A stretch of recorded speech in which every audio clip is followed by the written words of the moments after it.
On devient excellent. On ne devient pas excellent en dormant. C'est faux. On ne devient pas excellent en pensant toujours sur le même point que tu es.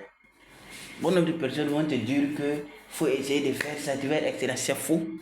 Or, pourtant, personne ne vous dit la réalité, ce qui est sur la voie de l'excellence. Personne ne vous dit ça. On ne se lève pas un jour comme ça pour être excellent. C'est pas possible. Pour être excellent, il faut avoir l'intention, la détermination que toi tu vas être excellent. Il faut être déterminant. Toi, tu peux même pas, si tu n'es pas déterminé, tu peux même pas être excellent. Il faut avoir une vision. C'est très important. Bon. Qui t'a dit ça? Toi, tu n'as pas de vision, tu ne sais même pas ce que tu veux. Toi, tu te lèves et comme ça que tu vas être excellent. C'est pas possible. On devient excellent avec du travail acharné, jour et nuit. Et puis, on devient excellent en choisissant ton idole. Il faut avoir quelqu'un que tu veux ressembler. Grâce à lui, là, tu vas imiter ses pas. Tu vas suivre le processus que la personne a suivi pour être là où il est. Peut-être même il y a des gens qui vont vous dire ça, que non, il a fait ça, il le fait, et puis il va vous casser certaines réalités. Parce qu'une fois si les gens réussissent, c'est pas ce qu'ils ont eu à passer qu'ils vont vous dire. Ceux qui vont vous dire la réalité ne se passe pas 5%. Laissez-moi vous faire savoir ça. Pour maîtriser quelque chose, il faut beaucoup d'échecs. C'est ça aussi le problème de nous, les êtres humains. On n'aime pas entendre les mots. Oh, pourtant, je ne vois pas. Thomas Edison qui a perfectionné l'ampoule électrique.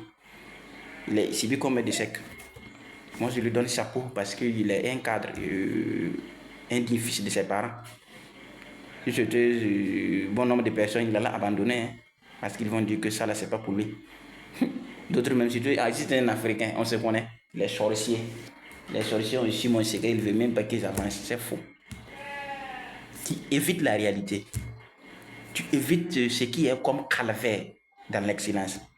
Souvent, tu vas arriver dans un domaine comme ça et toi, tu es nouveau dans la boîte. Tu ne sais pas comment ça se fonctionne, la politique, les règles et les normes. Tu arrives, tu es venu pour apprendre. Il faut que tu saches ça. Tu n'arrives pas parce que toi, tu es un excellent. Tu veux montrer les gens là que toi, tu as un savoir-faire et que tu veux venir les aider. Tu dis que non, c'est toi qui es venu vers eux pour chercher quelque chose de parti. On va tout te maltraiter. Il y a des commissions, on va te dire d'aller faire. Toi, tu vas dire que ce n'est pas dans le cadre de ton travail. Oui, c'est vrai. Mais vas-y, cela peut te permettre de gagner une idée sur le fonctionnement du service, hein, sur comment tu vas gérer tes employés, ou bien tes supérieurs, ou bien tes collègues demain, sur comment fonctionne une administration. Donc, quand tu arrives, tu es nouveau, tu ne connais rien. Tu arrêtes ton ego parce que tu es venu pour apprendre. Et puis, il faut être armé, que beaucoup de choses vont t'arriver. La joie, la souffrance, la tristesse, beaucoup de choses. En tout cas, si tu n'es pas prêt à souffrir, tu ne peux pas être excellent.